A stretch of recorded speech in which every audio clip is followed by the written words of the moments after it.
Your voice.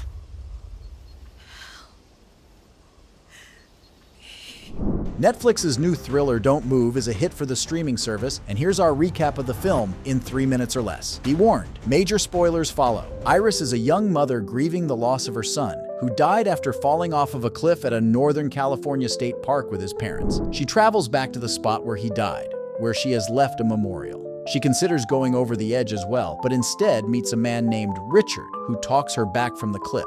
As they leave the park together, Richard knocks her out and kidnaps her. It turns out he's a serial killer who takes his victims to his nearby cabin. Iris wakes up in his backseat as he's driving and uses her pocket knife to free herself and cause him to wreck. As she tries to escape the car, Richard tells her he's injected her with a paralytic agent, and within 20 minutes she won't be able to move. She runs into the woods anyway, and after falling into a river, floats downstream and comes ashore at a cabin belonging to a man named Bill.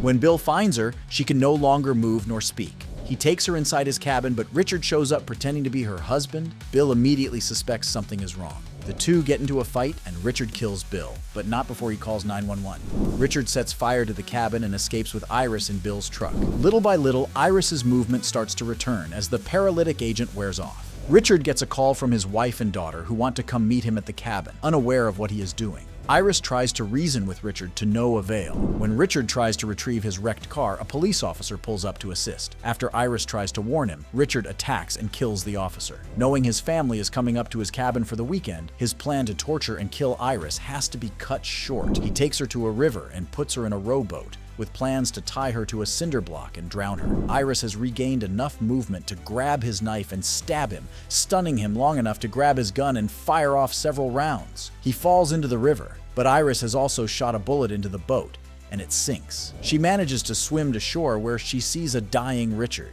She thanks him for giving her a reason to fight to live again, and the film ends. And that's our recap of Don't Move, now streaming on Netflix. Don't forget to hit the subscribe button, and thanks for watching.